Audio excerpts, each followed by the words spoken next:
Today we're gonna be merciless as we're talking about the most aggressive, the trappiest lines of my favorite Bishop's opening. Grandmaster Igor Smirnov is here, let's rock and roll. In most cases, your opponents are gonna play knight f6, standard move, attacking this pawn, and as you defend it, they're gonna play bishop c5, similar to the Italian game, that's how they usually play it. Now, if you want to build up your attack slowly, you may first play pawn d3 and later play pawn f4, kind of mixing the bishop's opening together with the king's gambit or the Vienna Gambit. However, if you want to be ultra aggressive, then you play f4 straight away, challenging this pawn. If they defend it passively, that's not a problem. You're simply going to continue developing and attacking. So the issue is, what if they accept this pawn gambit on f4? Because many of you guys write me in comments that on my level, everybody just captures that pawn. So what's going to happen after pawn takes f4? Well, you've got two options. You can either push this pawn forward and chase away the knight, or push this pawn forward and chase away the bishop.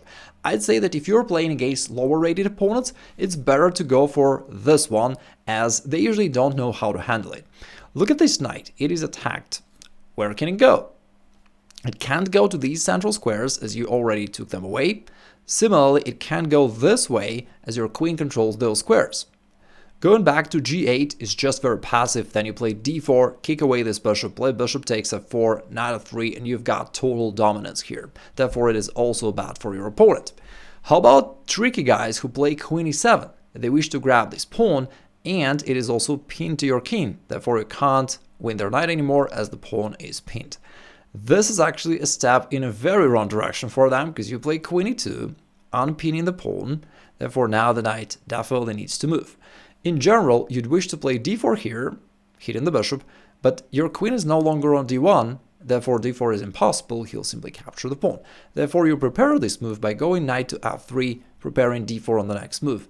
Simultaneously, just in case, you take away this square so that he can't ever go there and check you.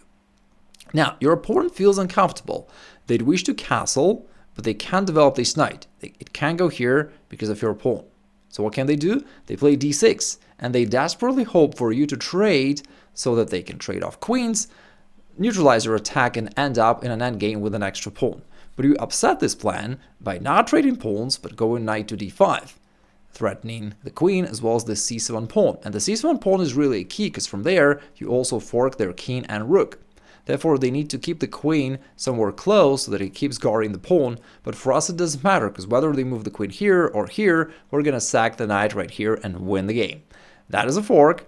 Again, if they don't capture, we're going to at least win the rook. And if they capture it, we have this tiny little pawn marching forward, opening up a discover check, and we're going to grab their queen on the next move. Usually, this trap works like charm. However, there is one subtle drawback. If your opponent is stronger, they may realize that against e5, the only move that keeps them in the game is a counter-strike d5, and now everything attacks everything and no one understands what's going on. That is a downside. So, if you're facing a stronger opponent, instead of e5, it's more effective to play d4. That is a more solid way of going about things. You build up your center, you kick away this bishop, the bishop needs to move, usually they'll move to b4, to a more active square where it pins the knight. And now the situation is a little bit shaky. It feels like you need a few more moves to finalize your development. You need to bring the knight out, capture the pawn, castle, and then you'll have a great position. However, there is an issue that, due to this pin, they're threatening knight takes e4. So that's a little bit of a problem. Now, there is a really elegant solution. Knight to e2 sets it up for a really subtle, really elegant trap that even masters and probably grandmasters are going to fall for it. Now, they need to do something, because if they simply let you castle, capture this pawn, you'll have total dominance. Strong center, two active bishops, the center is ready to go and kick away their knights, everything's beautiful.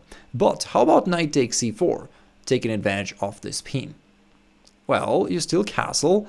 Now the knight is free to go, therefore they need to trade, and it's very hard to realize that this position is lost for black, because if the bishop moves, and that's what they're gonna do in most of the cases, either to d6 or e7, doesn't really matter anywhere. If it goes somewhere, there is a killing move, bishop takes f7, and that is what your opponents will pretty much always overlook. This does not let them to just castle and be safe. Instead, the king is called out, and now after knight takes f4, this opens up for a ton of different threats. Most of all, our rook is standing right opposite to the king, and it's not easy for it to escape. Plus, we've got this queen h5, which is really annoying, and it's gonna work in many different variations. For example, if they capture this knight on f4, we're not even need to recapture. This queen h5 is even stronger, because they have no time to hide the king. If the king hides here, we have another subtle move, queen d5, forcing the king back to the open file, and now rook takes f4 would win the game within a couple of moves after something like this. Some of your opponents will play rook to f8, aiming to finalize this artificial castling, and then, indeed, they'll be up a piece, winning the game. However, you don't let them do that, and you play knight to e6, sacrificing a knight.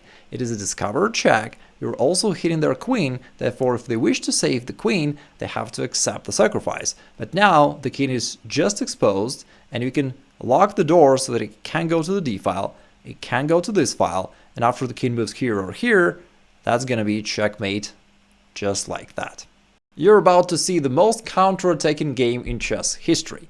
Black played knight f6 here, the main line, and white refused to defend. Instead, he counter-striked in the middle of the board with pawn d4. Now, capturing this pawn, as we know, allows your other pawn to push. Very often they feel uncomfortable, plus the grass is always wider on the other side, therefore black jumped right here to e4. White recaptured. All of a sudden this knight is nearly surrounded, and there is always a bunch of threats that you can cause to this knight. For example, if they play bishop c5 or knight to c6, something like that, there's always queen d5 with a ton of threat to all of these pieces, and black is losing the game on the spot. However, in this game, black found a creative solution. Remember, they both tried to counterattack, so he played knight takes f2, forking the queen and rook. This time, white needs to be really careful. If he lightheartedly grabs the knight, that would be a blunder, because after queen to h4, that is actually this double attack, plus the king is now exposed, white lost a pawn, and black would be the one winning the game. Therefore, instead of this, white came up with his counter trick, queen to d5. He's setting it up for scholar's checkmate, and if black just defends, it's gonna drop the knight on f2, white would be up a piece. Black, however, also came up with his own counter trick to white's counter trick, queen h4. Guess what it does? First of all, it provides that escape square for the king. Secondly, it sets up this queen for all sorts of discovered checks, plus this rook is hanging. What can white do now? It's hard to defend, and therefore he decided not to. He attacked with knight to f3. Now it's the same challenge for black. If the queen just moves, that would lose this knight on f2. Therefore he decided to counterattack with knight to d3. Now white has no time to capture the queen, because that is also a double check from the knight. Therefore the king moved. Now black needs to do something. The queen is hanging, the knight is hanging, so he played knight f2 with yet another check. This might have been a really funny perpetual if white moved here, but he instead moved the king to e2. Now the knight can't deliver any more checks, and played queen e4 check. I've never seen this many checks going in a row. Now king takes f2, bishop c5, yet another check. Early in the game, instead of developing, they both just wish to go in that all-out attack. The king moves here, and black goes rook f8. Still not easy for white. The queen is attacked. If the queen moves, it may drop the bishop right here on c4, plus the king is still exposed, but white refused to defend. Once again, he played bishop g5 check with his own counter-strike, and after this, he finished it off with bishop takes e7, because it's the bishop's opening. Although knowing opening traps and variations is helpful, certainly it's not the main thing that you need in order to progress in chess. And I recorded this video where I shared some of my most helpful tips that allowed me to progress from 1600 to 2260 in just 1 year, so check this out.